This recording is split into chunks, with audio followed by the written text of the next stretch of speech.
The TI-Nspire does an amazing job of solving quadratic equations, but there's a couple of things that you want to watch out for. We're going to go through both of these examples so that we can cover all of those little details. And I'm just going to start in a scratch pad here, or you could click on the calculator over here on the left.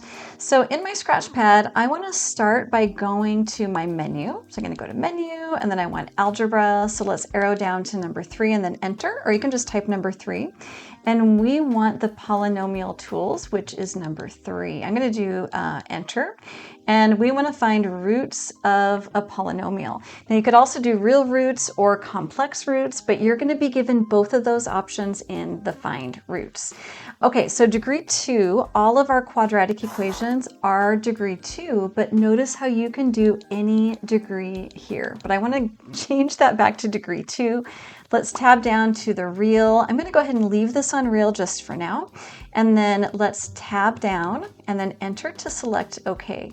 Now it's asking me for the coefficients for my squared term, my x term, and then my constant. And notice how it's set up so it's equals 0. And my first example is set up perfectly. Now the coefficient on x squared, I don't have one, which means that I've got 1x squared. So I'm going to put a 1 there, and then I will tab. The coefficient on my x term is a positive 4, and then tab, and then the constant, that a0 is 13, and then we'll go ahead and tab down one more time and then enter for OK. Notice it gives me polyroots, the polynomial, comma x, because it's solving for x. Let's go ahead and hit enter, and it gives me no solution.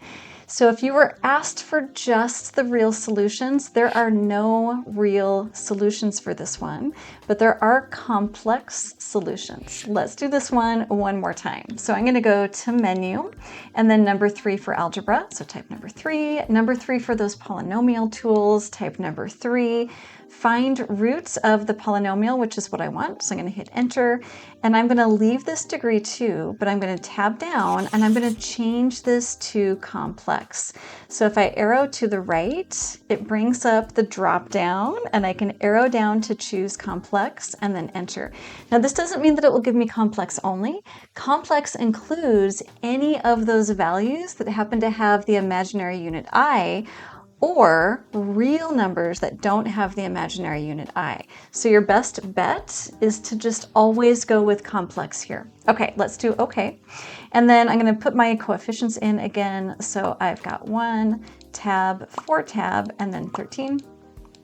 Tab and OK, and then enter. There are my two solutions. So I've got a -2 minus 3i, and then -2 plus 3i. In the second example, we're almost ready to type it in, but notice how I don't have an equals 0 on the right-hand side. So in order to get this one ready, I just need to subtract a 35 from both sides, and that gives me the correct form of this quadratic. Okay, now into the calculator. So we're back at the scratch pad. We're going to hit menu, and then we want 3 for algebra. I'm just going to hit number 3. 3 for polynomial tools, so I hit number 3 again, and then 1, find roots of a polynomial. Our degree is 2. I'm going to tab down, and then I'm going to arrow to the right. I really want complex. I'm going to always set this up for complex. We're going to arrow down to select complex, and then enter. Let's go ahead and tab down to the OK, and then hit enter, and I'm ready for those coefficients. And our coefficients, which are set up in order now, are going to be 12, and then tab.